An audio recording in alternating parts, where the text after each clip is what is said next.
Rosalind Peterson is an environmental impact analyst and founder of California Skywatch. Today, Rosalind is a leader in the fight to expose the true nature of the chemicals being sprayed in our skies. She has compiled extensive data documenting the ongoing geoengineering and weather modification programs contaminating our skies, water, and food supply.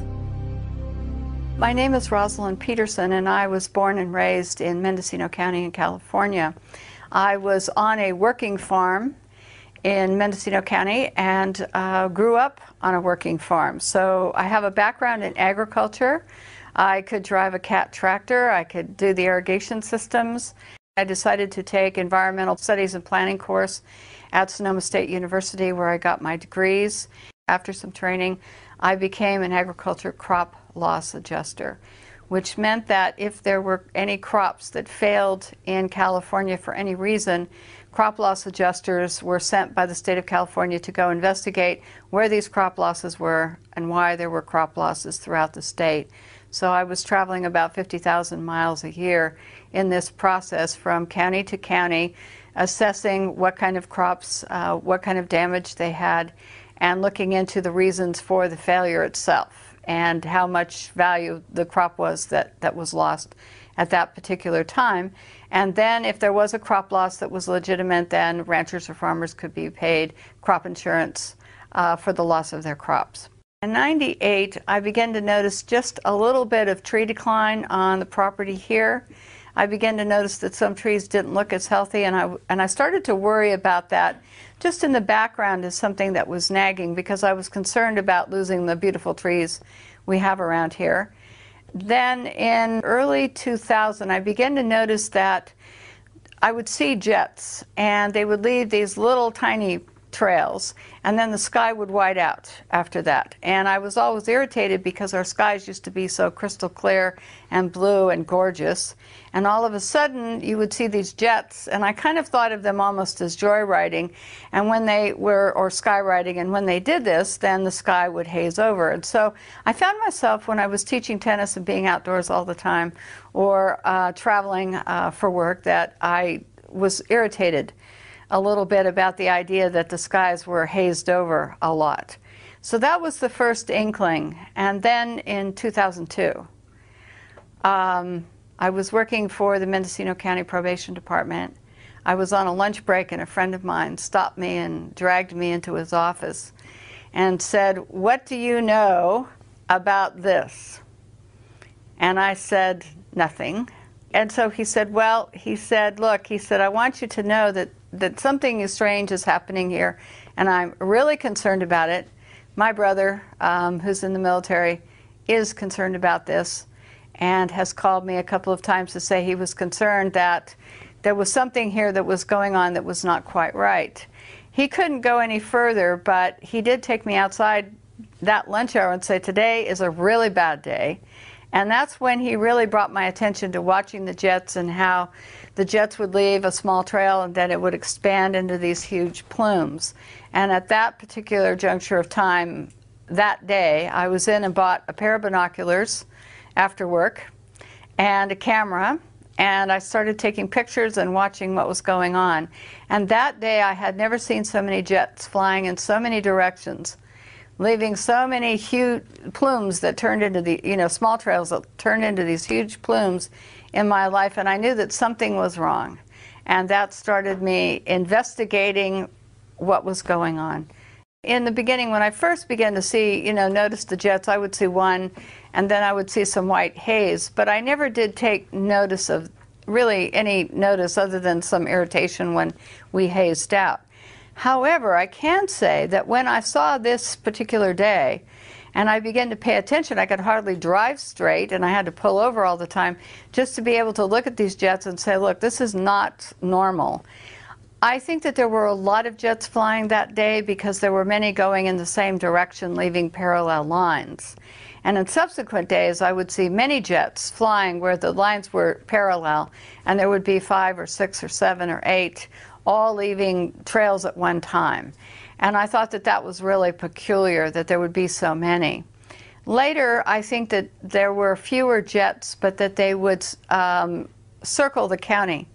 and they go up one side of the county on the east side, and they go down the west side, and then they go up the east side, and so they would move around the county in kind of a clock-like, moving around a clock.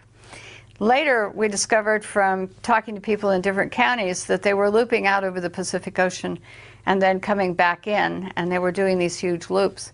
Discovered that from the size of one plume and watching one plume expand, that they could cover our skies in solid cloud cover in about 3 hours here in Mendocino County. So that became my initiation, and then I started to watch before work, during lunch hour, after work. I started taking pictures, and I started documenting what I was seeing because I thought that there was something wrong with this picture. I had never seen anything like this in my entire lifetime. My mother, who was in her 80s at the time, I showed her, and she said, "I've never seen anything like that in all the years I've lived here. Nothing." I went to look at NASA studies, and NASA in their school program and also in their terminology and their research began to realize that there was a brand new phenomenon that was occurring in which jet contrails, instead of dissipating relatively quickly if you saw them in a few seconds, began to persist and grow, and NASA studies proved that they turned into man-made clouds that would change the climate, exacerbate global warming, impact natural resources. And they began to show pictures on their website of clouds that look like these in the pictures next to me. They would show these pictures. And in showing these pictures, they were like what I was photographing in the skies above us.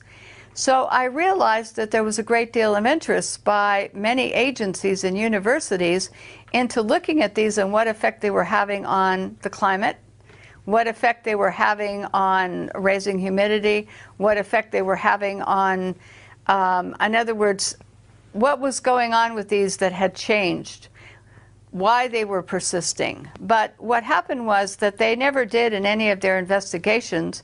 Most of the time they only looked at commercial airlines. They didn't look at military emissions and plumes.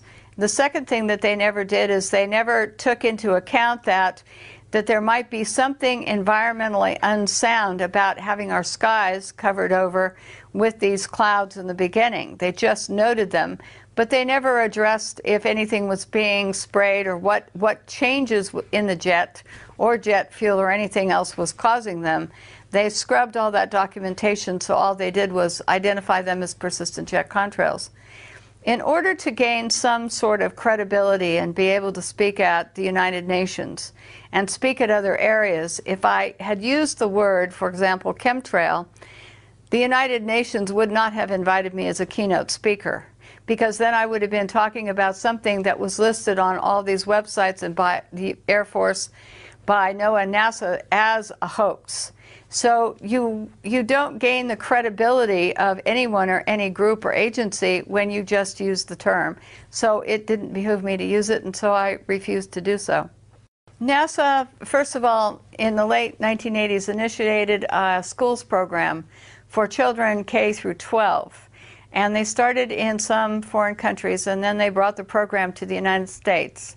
And NASA began to have children starting to count contrails because they said that their satellites and also that they couldn't count them from the ground. So therefore they needed school children to do this as part of a kind of like a game. I think that they really began to want children to think that this was a normal phenomenon. And so in the late 1980s, this program started to go through. When we offered to give our videotapes and our pictures and called up NASA and said, look, we'll provide this because we've done day-to-day, time, date, everything on the pictures and on the videotapes. And NASA turned us down because school children, as they put it, were more reliable. Now, the other thing that was odd, I kid you not, this is what I was told. I mean, I was speechless at this point. But that's what I was told. So then the second thing I found out by calling the National Weather Service, and I would ask them, are you on, online, are you looking at the satellite? And they said yes. And I said, can you look over Ukiah? And they said yes. And I said, well, can you see a jet, leaving a plume? And so I was on the phone with them, and I found that within a few seconds, if a jet leaves the plume and it starts to get a little bit larger, not real small, but a little bit larger, they can see the plume expanding. And we were talking about the same one that was going right over Ukiah, and the plume was expanding. And I said, well, how come in your weather reports you don't talk about this as man-made clouds or persistent jet contrails? How come you're talking about this as being a front, a weather front? And they said, well, that's the way we deal with it because it's clouds. So we look at it that this is being, you know, a weather front is coming through and this would produce these clouds. Well, I said, but it's not being produced by a weather front. The barometer is not dropping. There's nothing going on. I said, how come you don't just use the terminology? And he said, well, we just don't. So it was an odd dichotomy of having your weather reporters who could see these on satellite, which told me that the argument that school children could do better and that they couldn't see the contrails from satellite, they can see them, and they can see the cloud cover. I even found out from the National Weather Service that they can see haze. They can actually, it's so good, they can identify haze. So I began to think to myself, well, if they're seeing all this, why isn't it being reported? And it's curious because no weathermen will talk about it. If Ukiah was, the sun was occluded and all these man-made clouds appeared over Ukiah and covered the whole thing after 3 hours, they would say, well, it was a front. But you could look to the west and there was no cloud, and the barometer hadn't dropped. There was no cloud front coming in from the Pacific. There was none from any direction. And yet we were covered over in this man-made clouds and haze. And they were saying that this was part of a weather front. So I began to find that I was not happy with what was being said about what we were seeing in the skies. So then it became identifying how long these trails persisted, filming them over time to see how much they expanded, how large someone got. We looked at the black contrails, we looked at the jets themselves, and odd behavior of jets. The configuration on the jets was absolutely terrible because all these agencies were saying it was increasing jet traffic, and yet we could tell from the flight patterns that we got from the FAA that a lot of the flights were military. They weren't normal flight patterns. My Congressman Mike Thompson from California, 1st District, due to several inquiries, got these maps for me. They're 3 maps, and they're from the FAA, and then his office sent them to me. And the map shows the San Francisco Bay Area, Mendocino County, and I had asked how many flights there were over Mendocino County. So he gave me 3 separate maps. One is incoming air traffic to Oakland, San Francisco, and San Jose. One is outgoing flights to those same locations. And then a third one was what they call intra-flights. And this is designated on the map in yellow. What we discovered was in Mendocino County there weren't many commercial flights flying over Mendocino County. So in not having many commercial flights flying over Mendocino County, we discovered that it was the intra-flights that we were seeing looping the loop around the county and making the X's and the cross hatchings.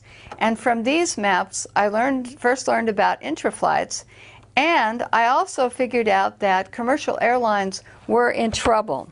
So when you have commercial airlines, if you'll note in the green and the red and the blue areas, all of these flights leave the airport, they take a trajectory and they fly in a straight line to wherever their destination is. They don't have extra fuel to loop.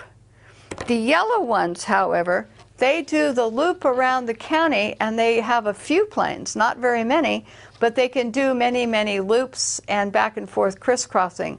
So you'll see the loops, and that's how we begin to figure out that the jets, leaving the persistent contrails, which turned into these heavy plumes and cross-hatching, were actually the ones that were the intra-flights that were moving around. But we had very few that flew over Mendocino County itself. So the commercial airline impact for our county is so small here, absolutely so small that there wouldn't be the type of impact from seeing many persistent jet contrails from them, and they fly straight. They never loop. The jets around us look like racetracks sometimes, where they're going in an oval around the county, or they're going over the Pacific Ocean, over to Lake County, and back. So they're traveling across many counties in these circular patterns. And this was the first time I had the FAA representation to show this particular endeavor. Okay, this area here, right here, is Mendocino County, Sonoma County on one side, and Humboldt County on the other side. So, but this area here, you could see that the majority of the jet traffic in the green and the red is not covering and not going across our county. So it's mostly free of commercial air traffic. Now, the yellow here are what they call intra-flights. And this is where they go in all directions. Now, there are no flights which leave Sacramento to the east of us that fly out over the Pacific. No commercial flights. So therefore, the intra-flights go in this direction. They go towards Sacramento. They go in all directions. But you can see the big loop pattern here, which would give you, if they were leaving persistent jet contrails that persisted, then you would see these different loops.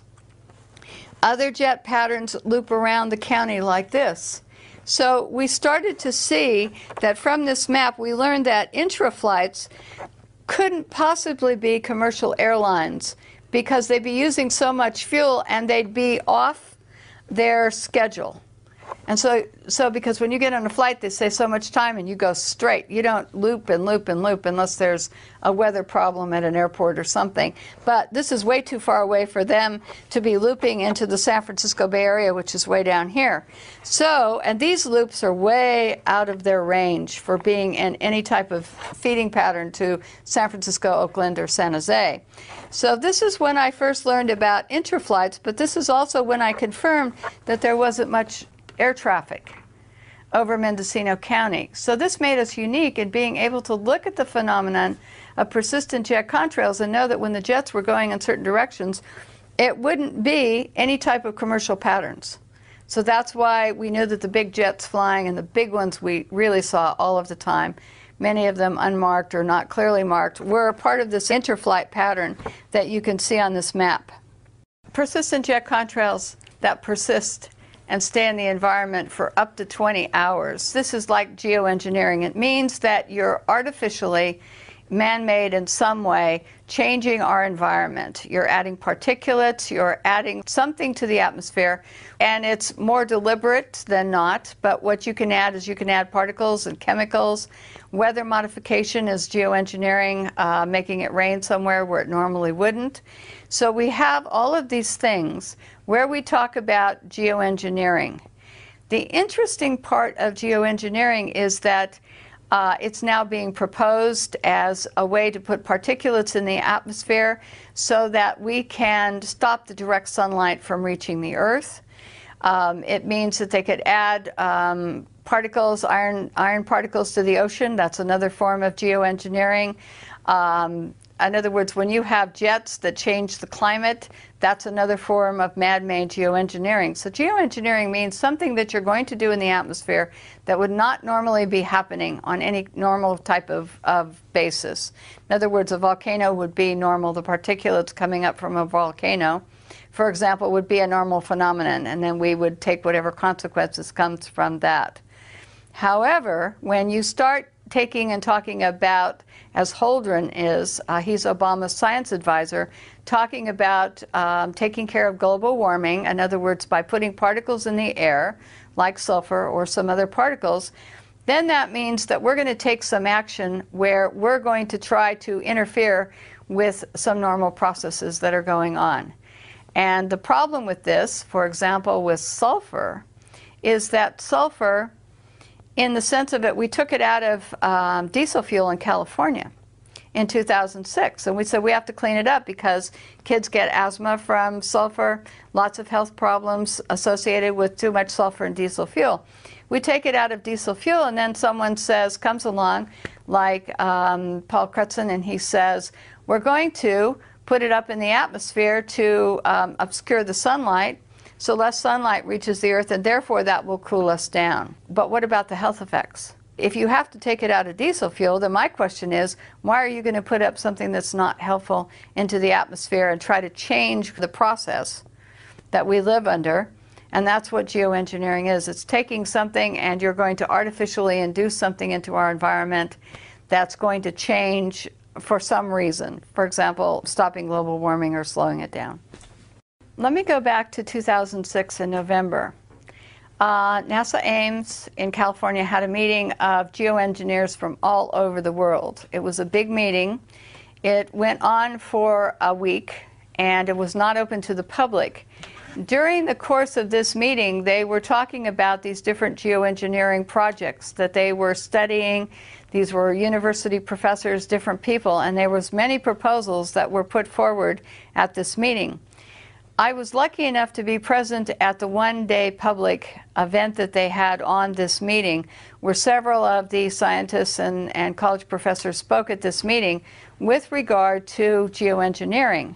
One of the things we have on tape, because it was allowed to be videotaped, is that they were talking about the word geoengineering. And many of the geoengineering people in 2006 said that they had kept the word out of the public realm because they knew that if the public would find out about some of their schemes of putting chemicals into the air, to shooting salt into the air, all kinds of different experiments, that the public might say no. So they actually admitted that they kept the word geoengineering out of texts and out of, you can't find it in a lot of college textbooks at any lower level in high school, or you can't find it in undergraduate classes a lot of times in colleges. I found that to be true because I went back and looked. So what happened was the phrase was taken out, but a lot of scientists were getting money to study how they could interfere with the normal atmospheric conditions. So there was weather modification, there was planning to put chemicals or particles in the air. And so these schemes had been around for a long time, but they weren't really discussed in any public forum. They were discussed within their own cliquey group, essentially. I think that they're trying to begin to put it out to the public because they've been experimenting on it for a long time and they want to do more experiments and they need the funding. And one of the things that these geoengineers were talking about at their meeting that we heard is that they wanted to be able to take these programs forward, make them public so that they got more funding for experiments with these programs. This is the curiosity, though, is that they were talking about shooting up ocean water into the atmosphere, in other words, in salt particulates. And they knew from some experiments that salt particulates rain out quickly. Well, if you shoot salt particulates into clouds as a particulate to make it rain, when that cloud rains out over land, you're going to salt up your soils and make it unproductive for agriculture. You're going to salt up your drinking water sources. What they wanted to do was add other programs that they wanted to experiment on into the atmosphere to test their different hypotheses about their studies. And in this way, they would gain more university funding through the U.S. government, the Pentagon, whoever wanted to know, in other words, sponsor these studies. Private individuals could also contribute as well. So a whole culture had built up about how we can put things into the atmosphere to cool us down, and this is one of them.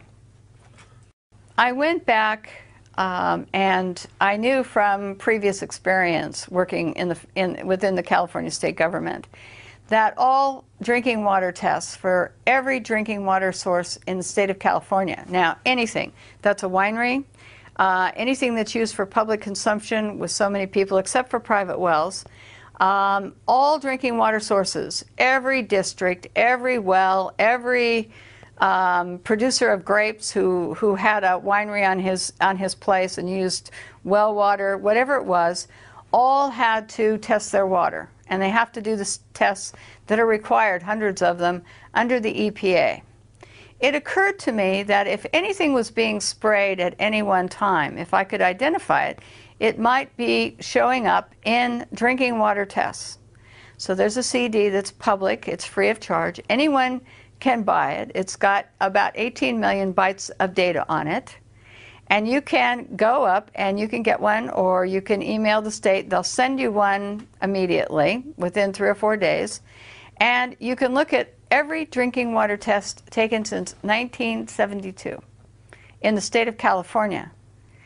I cannot tell you how many tests this amounts to, because every month, every week, they're taking tests all the time, all over the state, different utilities, different districts.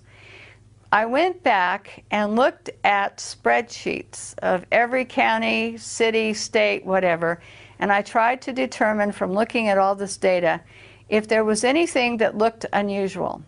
I found herbicides and pesticides where I expected to find them in the Central Valley, where they use a lot of herbicides and pesticides. So I kind of took those out. I looked at everything that I thought you would normally find downwind of a factory. After I got rid of all of those, I began to look at, was there anything showing up in all the drinking water spikes across California on a pretty consistent level? Initially, I looked for things like barium, aluminum, manganese, magnesium, calcium. I looked at what the pH of the water was to see if I could find any blips in pH. But what I discovered was that during the course of the year, starting in 1990, no less, that the water sources were all registering unusual spikes. Now, they weren't spiking just alone. Almost every water test in the state of California was showing spikes in a certain year and a certain month for certain of these chemicals. And I have a list of them, and I will be able to give them to you, but I was absolutely amazed and surprised about these spikes, and I said, what's going on? Why are these spikes occurring in almost all the drinking water sources all at the same time across the state of California? Now, sometimes wells would spike in a time distance if they had any type of, the water that would come down in rainfall or flooding would get into the well systems. Then you would show spikes later and not as high because of percolation problems. But we began to find these spikes. And it began to tell me that somebody somewhere was beginning to use inordinate amounts of arsenic, barium, aluminum, calcium, manganese, magnesium, and that all of these things, lead, iron, were all spiking at the same time. How can you have them spiking in the same time across the entire state of California when prior to the 1990s, and they were testing for these chemicals prior to the 1990s, that they weren't showing up in water systems at all, or they weren't spiking? And all of a sudden, way over state and federal standards, we found this data.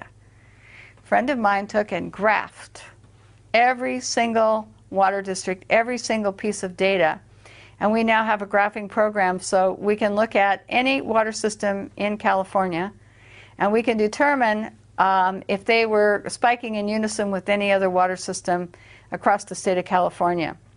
It took 300 hours to write a program to do this. Monumental chore to do, but we now have it, and we can show you the graphs. We can show you the actual water data from the state and show that these are unusual spikes. My job then began to go and look at graphs that were provided by the California Air Resources Board. And what we discovered is that the spiking from the California Air Resources Board air tests were also spiking in the same years and at the same time, and coordinated with the spikings in the water supply, which led us to believe that this was something that was airborne and had to be hitting us from the air.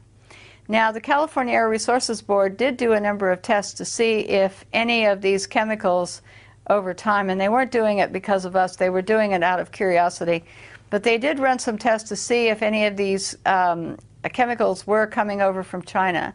And what they found is, if it wasn't in any great quantity, and for the most part here in Mendocino County, where they had one test site, there wasn't anything coming over. So that led me to believe that it had to be over us.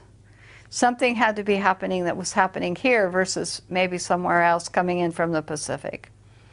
So that sent me off to look at government documents on these chemicals, how dangerous they were, where they were being used, factories, everything. And what I found out was that we were having these spikes here, and we have no industry between the Pacific Ocean and Hawaii and where we are here in Mendocino County. There wasn't any industry, and the few industries that were small and weren't consequential because they didn't release anything that would look like the massive amounts of lead and iron and barium would not be coming from those particular plants. Professor Gregory Benford in 2006 was on KNBC and interviewed on television for in Burbank, California. And what happened is he said that you can mix aluminum and barium and you can make clouds, and that he saw it coming that they would be able to put these clouds where they wanted them to do what they wanted to with them. And he's part of the geoengineering group that I was present at when they had that meeting at NASA Ames. The second thing is that I started to look at other programs that the government was doing, atmospheric testing programs, other things, not related to the jets.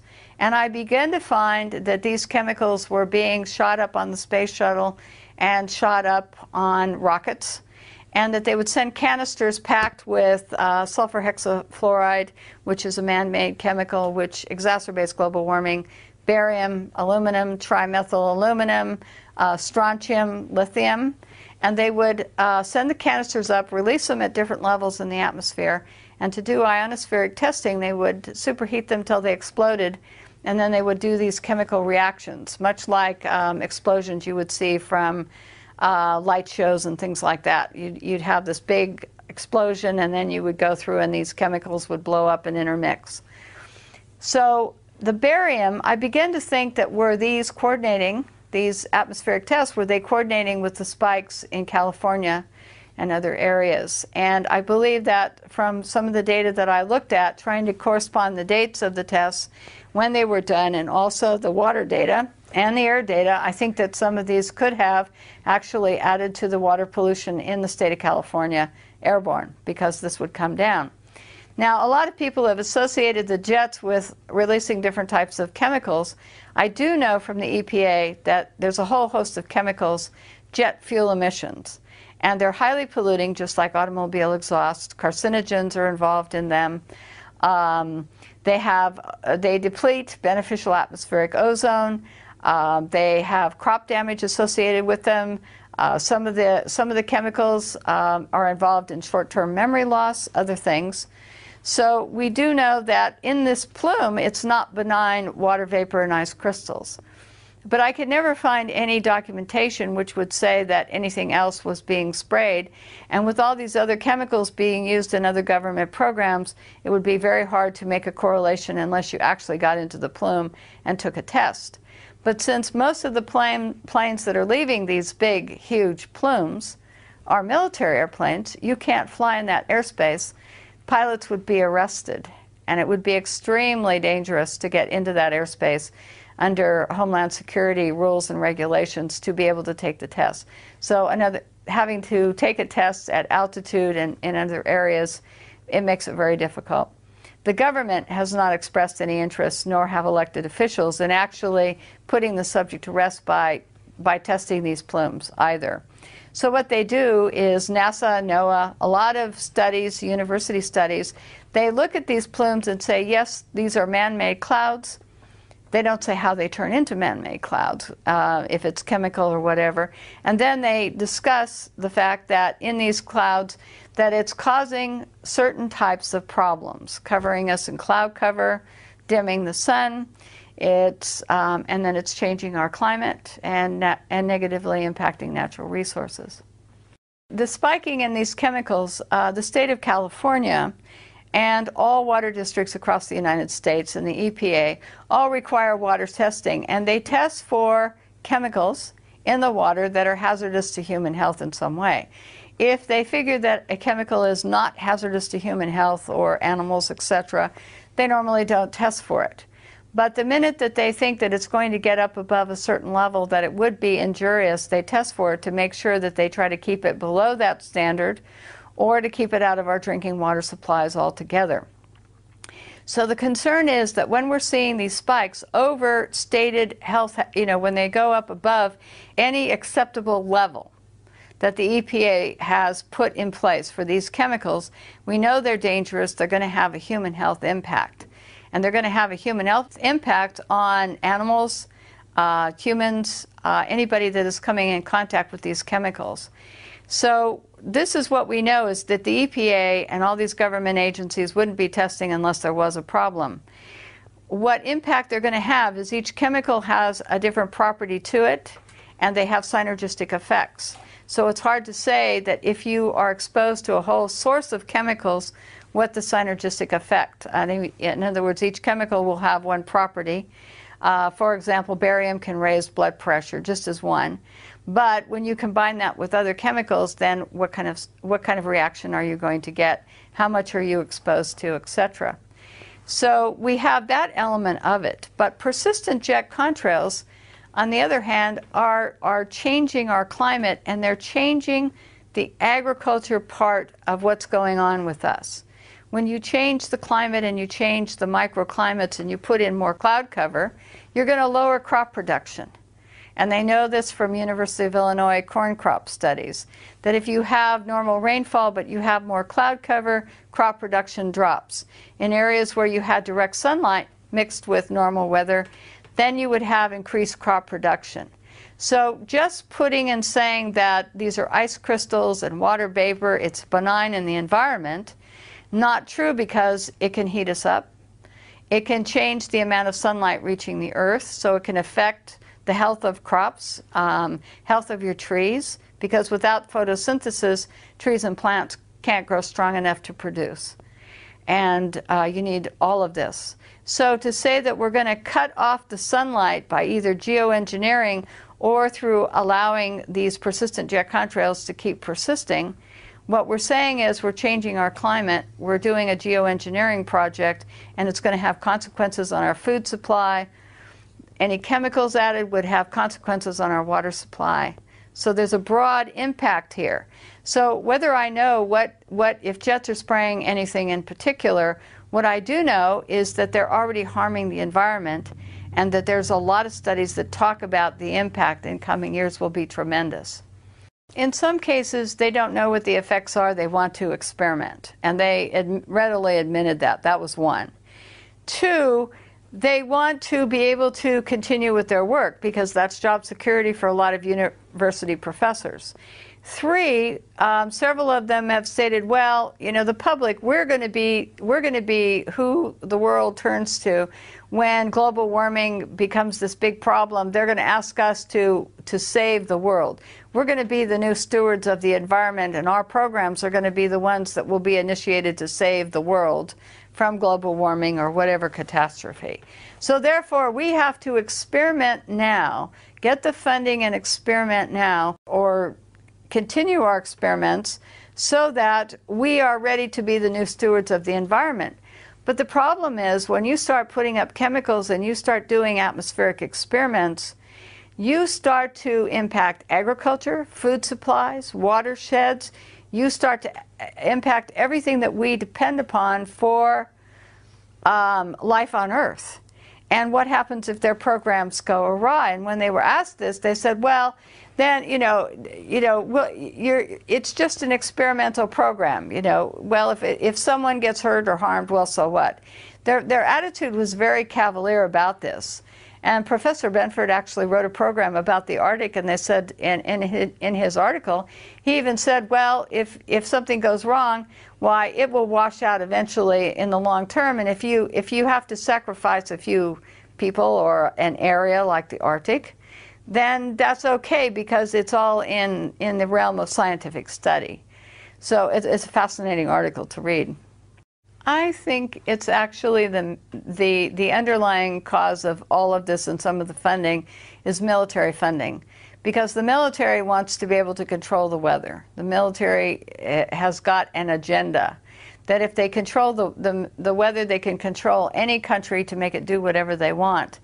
And many documents, Owning the Weather 2025, There's several documents in which they talk about how rather than having some weapons of mass destruction, in other words, bombs or something, if they could control the weather in a country, they could actually force them and say, look, we will put you in drought, we will put you in floods.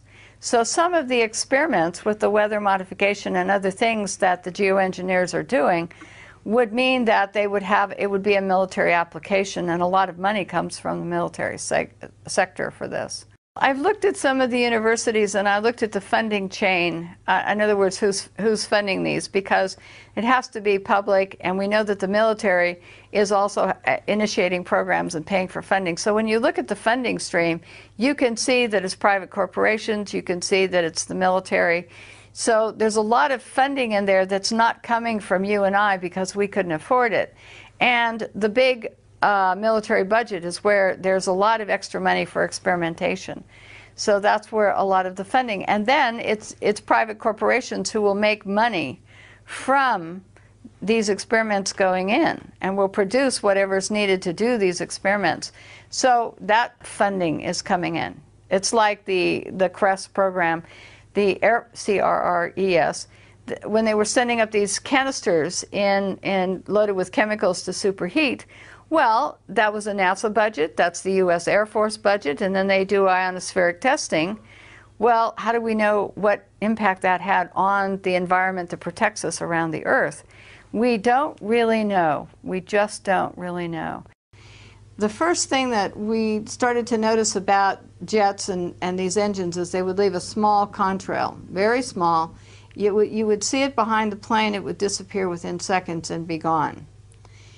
All of a sudden, this new phenomenon began to appear somewhere in the late 1980s, as far as I can document from Mendocino County, looking at pictures and weather documents and cloud pictures, old cloud pictures. All of a sudden, there seemed to be a time when NASA and other agencies began to realize that contrails were beginning to persist.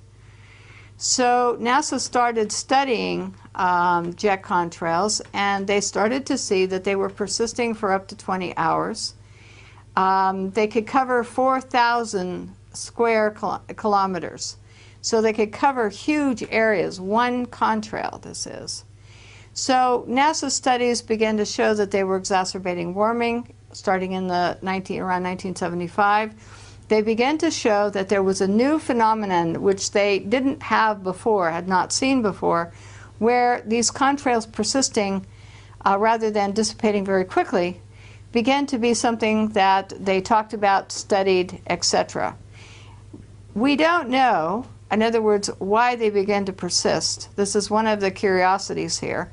And we just know that the studies, that they were studying them, but they didn't study what they were composed of, why they would be forming, and in other words, expanding to such huge sizes.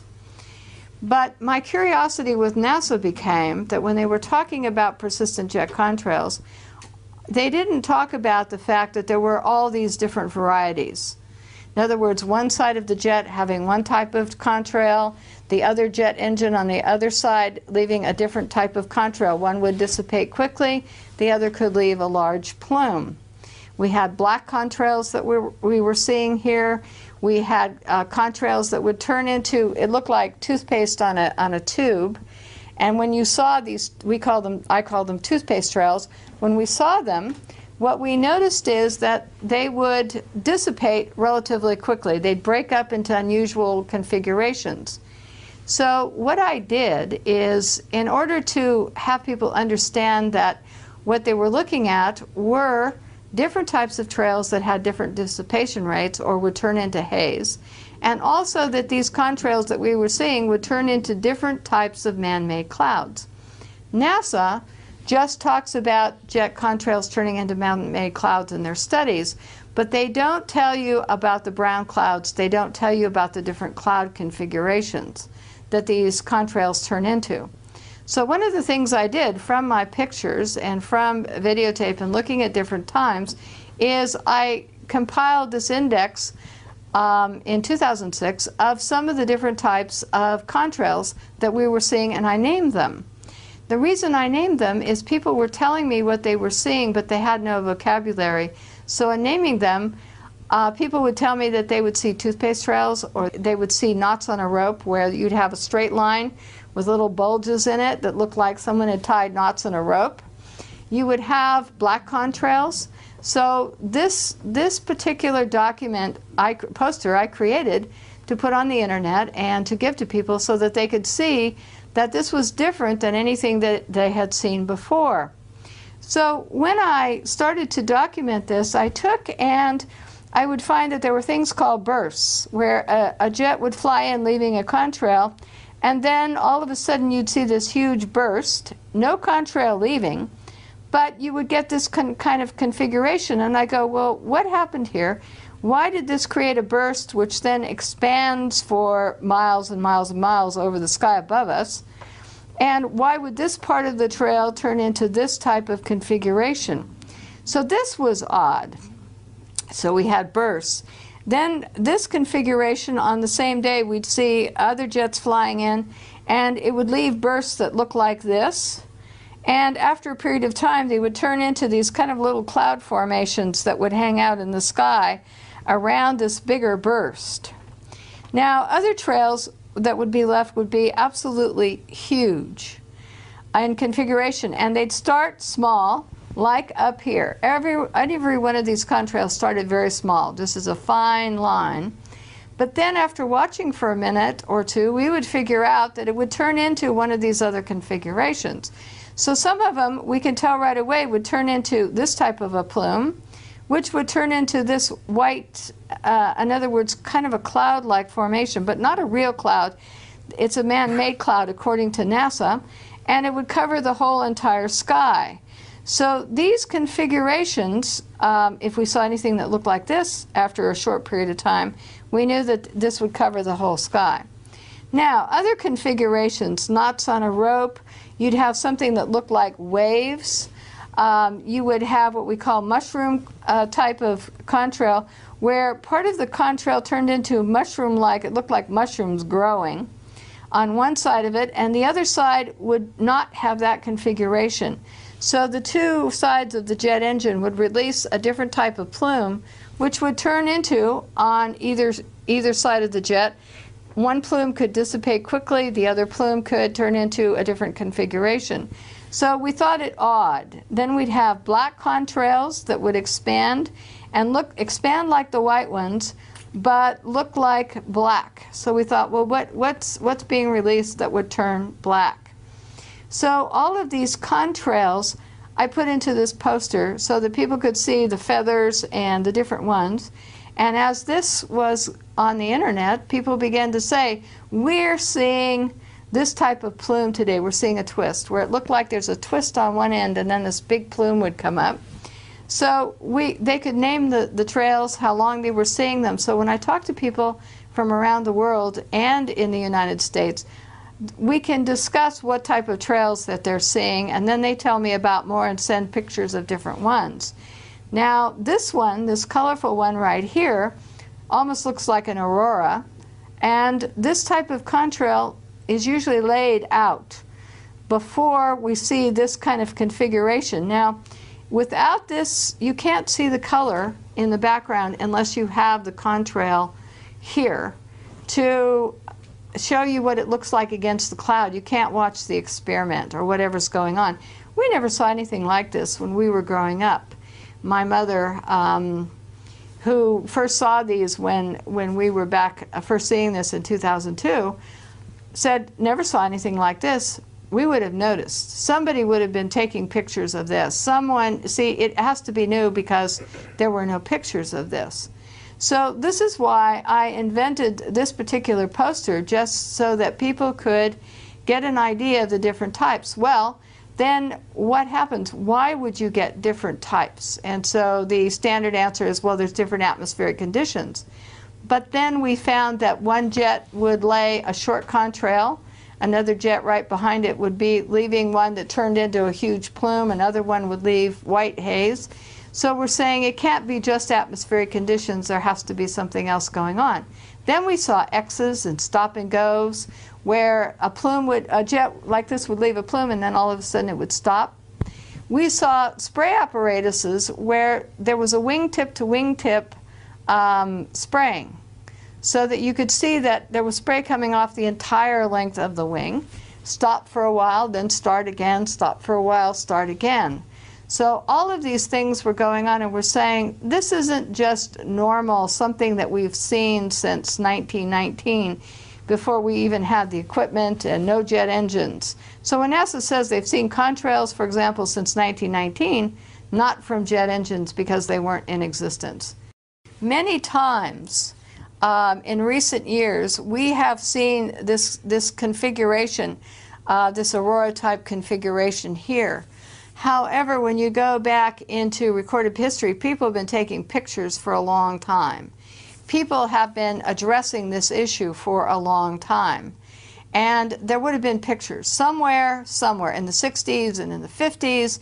Someone would have been taking these kind of pictures, looking at these type of clouds, seeing these configurations. And so that's why this is a new phenomenon. And this is something we have to address because it's impacting agriculture and the amount of sunlight reaching the earth as these expand. So we know that they're having certain problems. So we have to get our elected officials to begin to address these issues of how they're impacting our environment, and are we going to allow this to continue? And that's another issue here to be dealt with somewhere down the road. But this is why I'm bringing all of this to attention. Now the other thing is, up in these pictures up here, a lot of pictures we have white haze. And we never had white haze here. We had clear, deep blue skies. We could see the stars. Now we have studies showing that telescopes are going to be worthless because we're either going to have the white haze or we're going to have these man-made clouds. You won't be able to see the stars, which we can't a lot at night, because we've got all of this cloud cover and white haze going on. But a lot of times the jets will quit spraying here if they say there's some celestial event going on, or there's going to be some sort of fireworks or an air show. All of a sudden, how come we have blue skies? Jets aren't leaving contrails anymore just because there's an air show or because some event is taking place. So sometimes we have no jets, and our skies start to go back to blue, and the white haze begins to dissipate. But then the minute that they start again, then we go back into having our skies look like this. That leads us to questions on why rickets is on the rise, where children now in the United States are suffering from rickets, according to the CDC, University of California at Berkeley, Kaiser Permanente Hospital, are all studying an increase in rickets. Why are we having rickets? Well, when it's the turn of the century and when children worked in coal mines in the United States, those children suffered with this bone disease called rickets. Now it's on the rise in the United States, and could it be that we're having so much cloud cover from these persistent jet contrails that turn into man-made clouds and haze that we're getting less sunlight, and therefore we're not getting enough vitamin D and we're getting cases of rickets. No one is looking at this subject with regard to when they're studying rickets. When I look at their studies, they're studying a lot of other things, but they're not studying what's happening in our skies to determine if this is one of the causes, and this is something that should be addressed. What we see from the ground is we'll see a plume and then it expands. And the satellite pictures do show, and I have a lot of them, other people have a lot of them, we've seen them, do show the contrails, and they show the cross-hatching. They show that they're expanding. You can watch them over time on satellite pictures, and you can see as there's flights going around over certain areas that they expand. So we can see them. So they can see them from space, they can see them from the ground. So that there's no secret here about who's flying the jets. The FAA keeps records, Homeland Security keeps records, everybody keeps records, who's leaving the contrails, where these planes take off from, because they have to file flight pass. And they can see them, and they can follow them at the National Weather Service to see how the plume expands. So this is not a secret. So the satellite pictures are very revealing, and they're very good with looking at this type of phenomenon.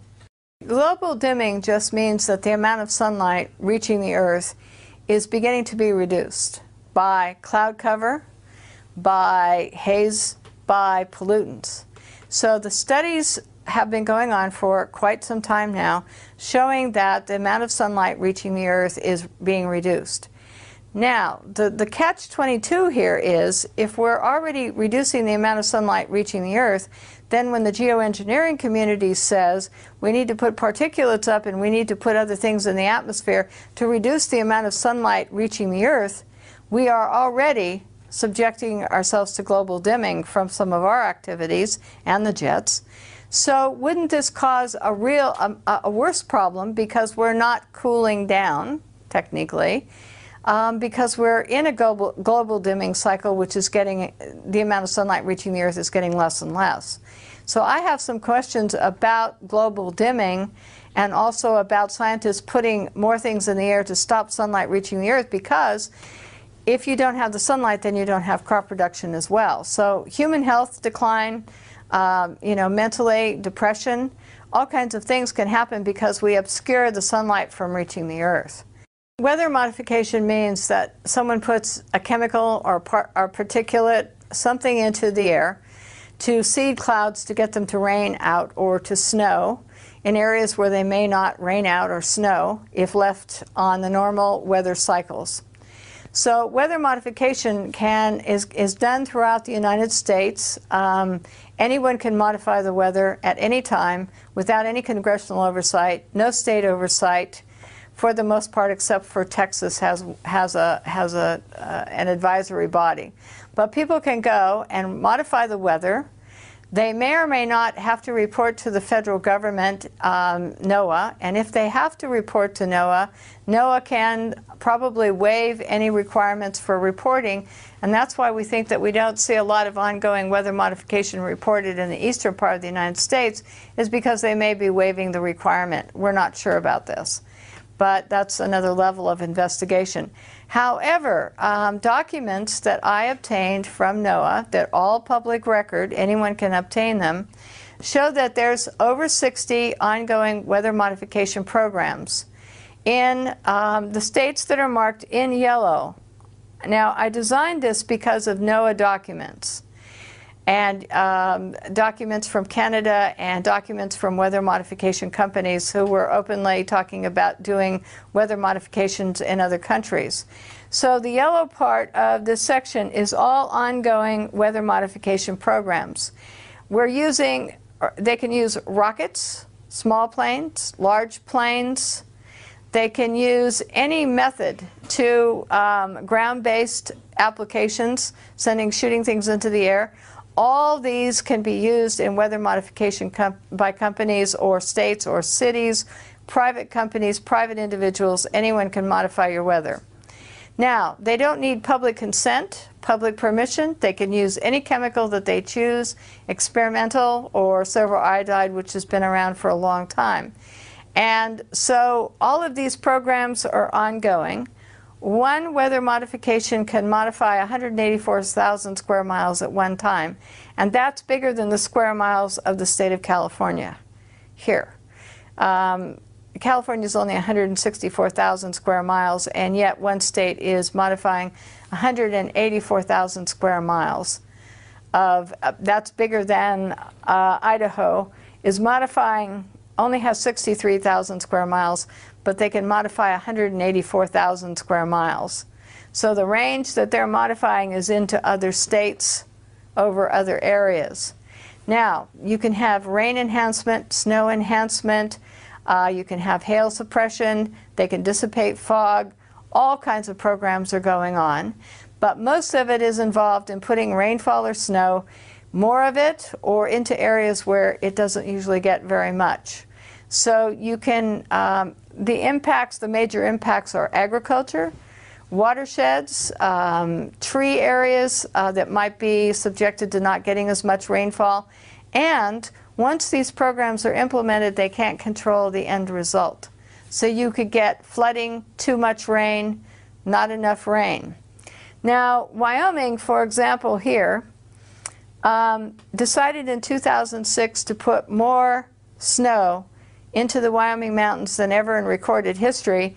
And what they intended to do with that extra is to run it all into Southern California to feed Southern California's thirst here. So they implemented the program, and they were extremely successful. Never had Wyoming had so much snow in its mountains. However, since that time, Colorado and surrounding counties in Wyoming have on and off suffered drought, extreme drought, and they have less water coming down the Colorado River. There's less in the watershed. So you're having a problem that when you modify in one area, you're going to subtract or have a negative effect on another area. Siskiyou County up here in the central part of the state, up north of us and east, fought PG&E and solved the problem of the weather modification that was going to be implemented there, because they said, we don't want you to modify our weather to put our snow and our water somewhere else. So they put a stop to PG&E modifying the weather. However, the city of Los Angeles is now got a weather modification in the San Gabriel Mountains. And this weather modification is new, starting in 2008. And now we're having complaints from agriculture producers in this area that they're in drought and not getting enough rainfall. The Panhandle, Texas ranchers are complaining bitterly that weather and their snow and rainfall is being redirected into other areas by weather modification programs, and that the grass isn't growing, so that they either have to feed their cattle or go out of business. And there's an online discussion of that on March 6, 2008 that you can download from the Texas regulatory body here to listen to their complaints. And they even feel that some of the weather modification programs have triggered tornadoes and unusual weather events in their areas. So this is what it looks like here. Canada modifies the weather here. You're having some experiments in Florida, and you're having some experiments in Alaska, and Mexico is modifying the weather. So as the jet stream moves from west to east, California and PG&E says, well, if we need extra water, we can take an extra 10% of the water from one of our programs and keep the water from traveling into Nevada. We will have it rain out or and put it in snow, and we will have that do that so that Nevada could get less water. So as the jet stream moves this way and people are putting in more and more weather modification programs, it's going to affect agriculture, watersheds, water supplies as it goes this way, because you're going to be putting it in places that don't need it for private gain, commercial gain.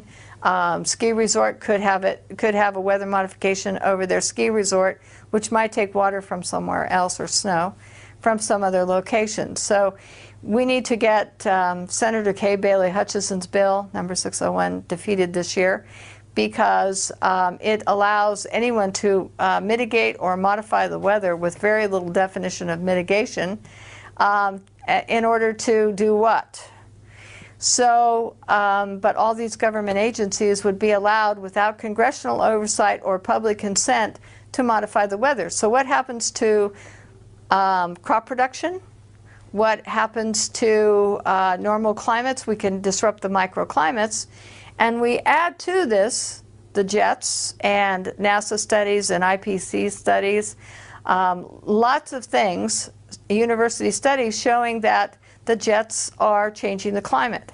So now we're modifying the weather and the jets are changing the climate. No wonder people here are having, all across the United States, are having weird weather events or lightning events, or because there's lots of experiments. We have lightning experiments as well going on. So there's lots of things going on which impact all of us, but it's our food supply and our water supply that is going to be impacted the most from all of this. I'm not sure to what extent, but we're becoming more and more sophisticated in being able to possibly manipulate the jet stream. We're being more sophisticated in what MIT Professor Emanuel said in a television program that I saw on the Discovery Channel that was talking about this issue. He was saying that what we can do is we can take carbon black, okay, and we can take jets and we can release carbon black on the West Coast, and as it heats up going across the United States, it creates these weather fronts that grow in intensity. And what it can do is these weather fronts grow in intensity so that when there's a hurricane coming in over here, the jet stream and these fronts are moving this way and it would push the hurricanes off the coast. Now, he talked about a fleet of jet airplanes releasing carbon black that would create these disturbances or perturbances, as he calls them, or fronts. My question is, what happens to the weather as this carbon black, which is soot, which is a pollutant that we don't like in our cars and automobiles and jets, starts being released by a series of jets, and what happens to the weather? What happens to the air quality as this is happening? What happens to agriculture as you change the fronts and the weather that's going on across the United States just to redirect a hurricane off, in other words, from Florida or some area on the East Coast? So these are being proposed, these geoengineering projects are being proposed. We kind of feel that since we're seeing black contrails here every so often, that they may be starting to practice with this so that they could determine and see if this particular project would work. There's a treaty against manipulating the weather for warfare. There's also a treaty against having weather modification programs that last more than so many days, etc. But everyone is engaged here, as you can see from this map, in modifying the weather. There's something going on all over. The programs can last as long as they want. All this is going on, and as we perfect this and do studies and research and they perfect, more and more they will be able to control the weather, change what's happening, and when they do that, they disrupt your watershed, the water supplies to your watersheds, and they disrupt agriculture and the microclimates needed to produce crops. And so the detrimental effect is on all of us. And I think that they're, at some point with these weather modification programs, experimenting on us. In other words, we're the guinea pigs to see that if we do this, then we may have this effect. And we could be used to perfect it. And since there's no oversight, no rules, any chemicals can be used, any experiment with regard to the atmosphere, and that the public has no say, then this is a dangerous thing that we're experimenting with, because we could be destroying our own food supplies.